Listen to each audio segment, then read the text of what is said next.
Morning, everybody. Purpose of today's video here is to address a couple things that I've noticed in grading the Chapter 7 review handout. There's one thing on there, then there's several questions I want to point out to you.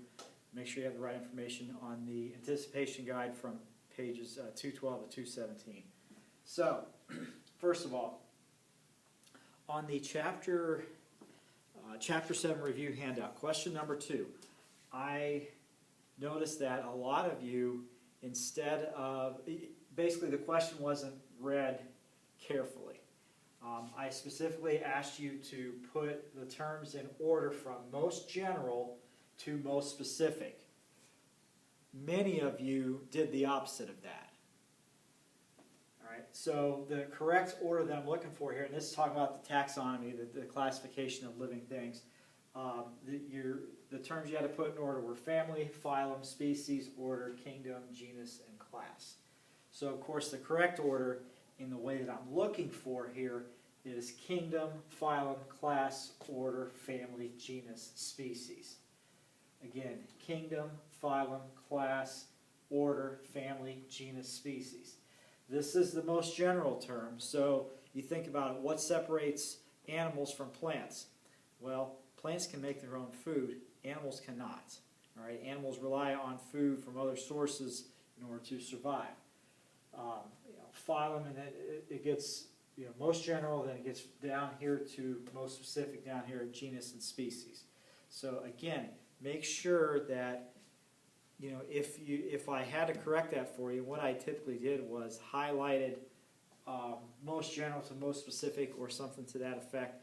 I don't exactly remember what I highlighted at this point, but then I also boldfaced it, so I hope you're taking the time to read through the feedback that I provide. Now,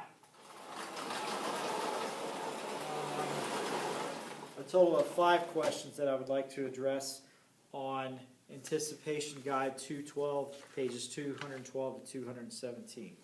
For question 3, I don't know how many times I saw this, which is why I'm addressing it right now. The Endangered Species Act. I put on the paper that I said that the Endangered Species Act of 1973, ESA, is a major law in Canada that protects biodiversity. It's not a Canadian law. It was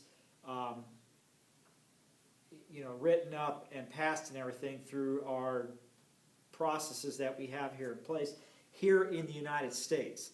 All right? It is not based in Canada at all. Number 4, the question asks you, what are the 3 major parts of the ESA, in other words, Endangered Species Act?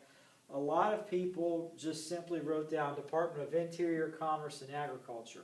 While those different departments have various interests in the Endangered Species Act, here's the answer I was looking for. And again, I put this on your paper, but here's another, just reinforcing that. So the Endangered Species Act, it prohibits trade in products made from species that are on the list. It prohibits citizens and the government from harming threatened or endangered species or their habitats. And then the last thing is it requires the U.S. Fish and Wildlife Service to maintain an official list of endangered and threatened organisms. Now, the U.S. Fish and Wildlife Service is a division of the Department of Interior. I believe it's the Department of Interior. All right, so just so you have the correct information here for number 4. Now, question number 7. A lot of you wrote what happens with DDT and how it can impact an aquatic ecosystem, which is great. But I added to that, and I also put something like, also consider this, or something like that. I said with the bird population, what happens is DDT was found to reduce the thickness of eggshells of birds' eggs. So when the mother bird would sit on her eggs, the eggs would basically just get crushed, and of course there's no baby bird being born. So over time they figured out, hey, this is reducing, starting to really affect in an adverse way the bird population of various species. Now, there's also how DDT affects humans. And what they found was that pregnant women can pass on DDT to their unborn child. And they also found out the effects of low doses of exposure to DDT are unknown, but following exposure to high doses of DDT, human symptoms can include vomiting, tremors, or shakiness, and seizures. Now, of course, I'm not saying that, okay, if next time you vomit, you shouldn't think, that, oh my gosh, I was exposed to DDT. That's not what we're saying. Vomiting is generally a symptom that can indicate a whole slew of different conditions as far as human health is concerned. All right, so that's question 7. All right, so I just added, I like what you had there, but I also added in the bird population piece there as well. Question number 14. It states on the Anticipation Guide, the Endangered Species Act provides specific protection to whole habitats and ecosystems. Sounds good, but it's a false statement because the ESA provides specific protection to individual species. That's the thing. It's called the Endangered Species Act, not the Endangered Ecosystem Act, for example, or Endangered Habitat System. It's not that at all. It provides specific protection to individual species. And last but not least, number 20, most people figured out it was a true-false statement, although some did not, but that's fine. But you were also asked to put an example. And so one of the things I'm trying to get you to do here is making sure that you are reading those questions carefully. Because a lot of times, like in the case of number 20, it's not just a true-false statement, but it's also I have to provide an example as well.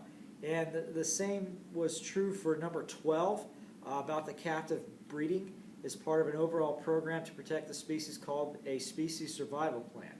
One goal of a species survival plan is for captive bred organisms to be reintroduced into the wild. And then after that I put true-false. That is a true statement, and again, some of you didn't indicate that, but then you also needed to fill in those blanks. Species survival plans also involve education, outreach, and research. Some of you wrote like basically steps to the scientific method more or less, which, okay, I get that, I understand. But I went ahead and again I took the time to make sure that I put in education, outreach, and research, maybe not necessarily in that order. But I just want you to have the correct information. So the moral of the story here is I need you to make sure that you are reading all questions carefully and answering all parts of the questions carefully. 90% of the time you'll find that, actually probably 95% of the time, you'll find that the questions on these anticipation guides are true-false questions. And if it's false, which most of you are good at, when you see this, if it's a false statement, you rewrite it in such a way that it's true, or you just maybe cross out what I put there and put it in the correct terms so that the statement is correct.